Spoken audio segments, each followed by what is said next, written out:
Crucial talks between US and Russian officials on a possible peace deal in Ukraine are taking place currently in Saudi Arabia. Meanwhile, there were separate talks between Ukraine and the US in Saudi, which Ukraine's defense minister called productive and focused. Meanwhile, US and Ukrainian officials resumed ceasefire negotiations on Sunday as a top US envoy voiced optimism for a potential breakthrough. A day before ceasefire talks between Russia and Ukraine in Saudi Arabia, US Special Envoy Steve Witkoff said he believed Russian President Vladimir Putin wants peace. Now, speaking to Fox News Sunday, Witkoff said he did not believe fears that Putin was in fact after more territory in Eastern Europe. Witkoff said, "I just don't see that he wants to take all of Europe. This is a much different situation, in fact, than it was in World War I and World War II. There was no NATO." Meanwhile, Ukraine and Russia are expected to hold indirect US-mediated talks on Monday, which are actually ongoing, to in fact discuss a pause in long-range attacks targeting energy facilities and civilian infrastructure. An attack on Kyiv ahead of ceasefire negotiations, in fact, in Saudi Arabia. According to reports, 3 people, including a 5-year-old child, were killed and 10 others were injured in Russia's latest drone attack. Moscow, in fact, launched 147 drones across Ukraine. Now, this is according to the Ukrainian Air Force. Meanwhile, Kyiv's air defenses shot down 97 and 25 other drones did not reach their targets due to Ukrainian countermeasures. Canada's new Prime Minister, Mark Carney, has moved to dissolve Parliament and trigger a snap election, in fact, on the 28th of April. The widely anticipated decision kicks off an election race less than 2 weeks after Carney took up his post, succeeding Justin Trudeau at a time of soaring tensions, in fact, with the US. Listen in to what Mark Carney, in fact, had to say.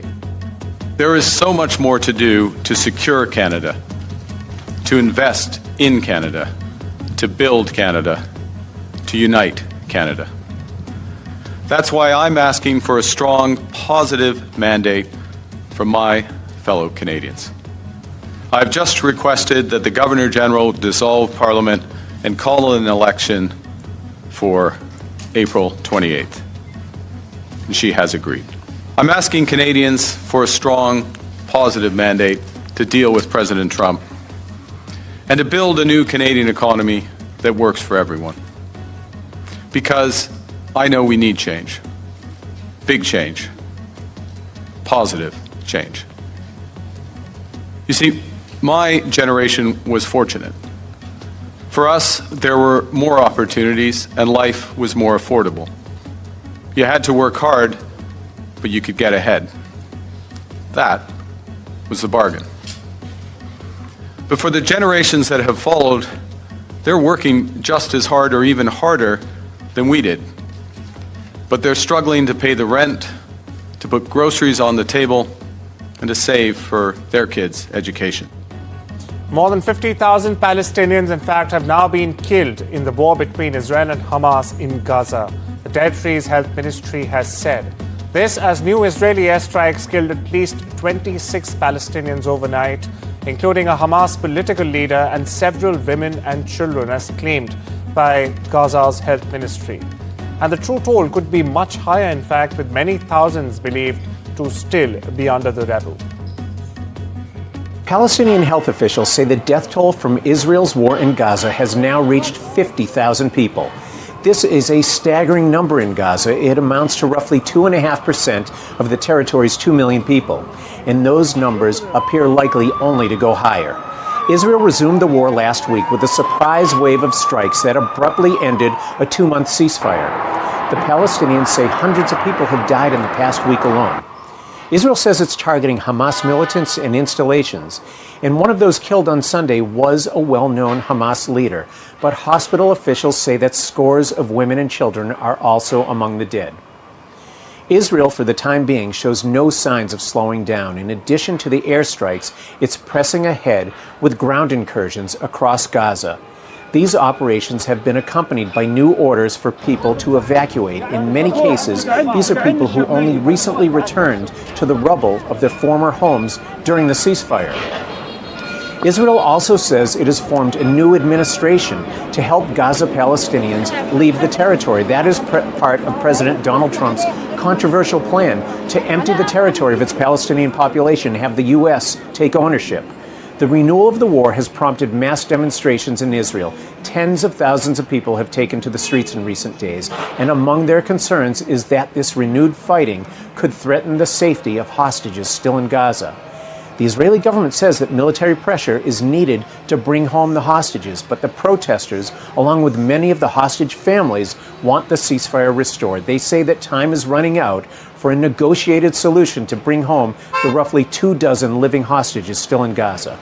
The war has also threatened to reignite fighting across the region. On Saturday, Israel struck targets in Lebanon in response to a barrage of rocket fire. And early Sunday, the Houthi militant group in Yemen launched another long-range missile at Israel. Israel has intercepted a series of missiles, but these daily attacks have set off air raid sirens and added to a very tense atmosphere across the country. According to Houthi-controlled media, several people were injured, including children, after alleged U.S. strikes hit Sana'a in Yemen on Sunday night. Footage from an Ansar Allah media office, the Houthis' media arm, in fact, showed a collapsed building in the rebel-held capital Sana'a with Yemen civil defense workers at the scene. On Wednesday, U.S. President Donald Trump wrote on his Truth Social website that Yemen's Houthi rebels will be completely annihilated. The Houthi rebels, meanwhile, have attacked over 100 merchant vessels with missiles and drones, sinking 2 and killing 4 sailors. This is from November 2023 until January 2025, when a ceasefire, in fact, began in Gaza. Protesters clashed with police during a protest outside Istanbul's City Hall Sunday night over the arrest of the city's mayor, a key rival to Turkish President Recep Tayyip Erdogan. The demonstrators were seen with flares as, in fact, police attempted to disperse them with pepper spray.